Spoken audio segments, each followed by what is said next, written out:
Hello, my name is Laura de la Peña. I'm from Mexico.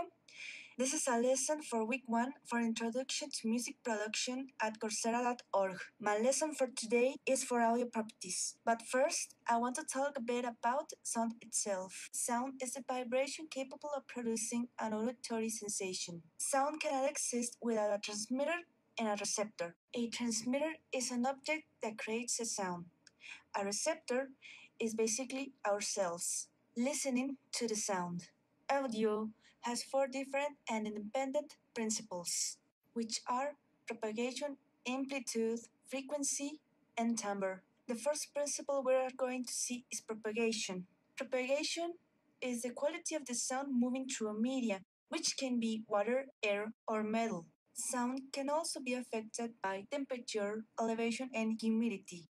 The speed of sound can be measured in 4 different ways: 340 meters per second, 1 foot per second, 1 kilometer for every 3 seconds, 1 mile for every 5 seconds. But we must take note that these measurements are not precise. Finally, we can take note that sound will be affected by the room in which will be executed. This is why recording studios are properly set for this kind of task.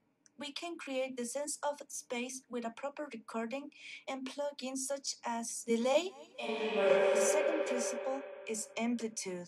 Amplitude is the objective measurement of the degree of change, positive or negative, in atmospheric pressure, known as the compression or rarefaction of air molecules caused by sound waves. To measure the extent of the amplitude, we use decibels, or known as dB, named after Alexander Graham Bell. There are many kinds of decibel units, but for now we're going to use 2 different kinds. The first one is dBSPL, that stands for Decibel Sound Pressure Audio.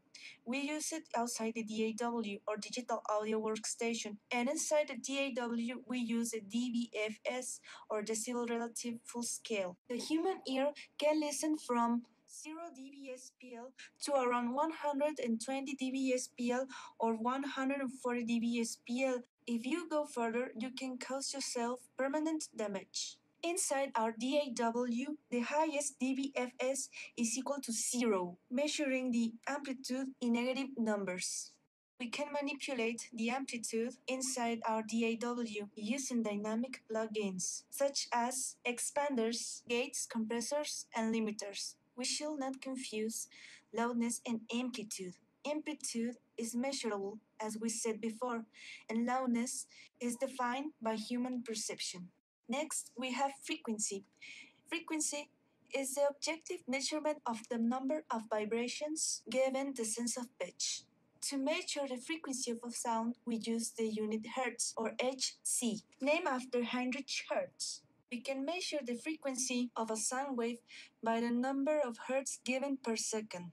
In a simple waveform, this one known as a sine waveform, the shape is curved. Each up and down curve form a cycle. Each cycle is a hertz. Therefore, the number of hertz will determine the frequency of the sound. When they get closer, the number of hertz will rise, giving us a higher frequency and a higher pitch. And when they get further apart, the frequency will lower, resulting in a lower pitch. The human ear can listen from around 20 hertz to around 20,000 hertz or 20 kilohertz. It is not a precise number.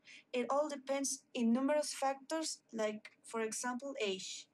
Frequency comes very close to timbre because frequency studies the harmonics, overtones, and partials of a sound. Timbre is the quality of auditory sensations produced by tone or a sound wave.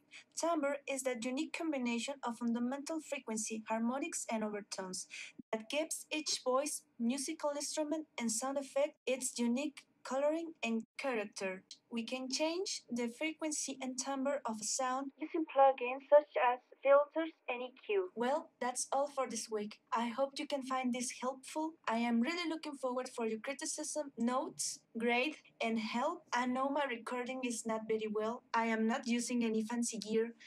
All I can do is get better from here. Have a great week, and I will be reading you in the forums, and I hope you can see my video next week.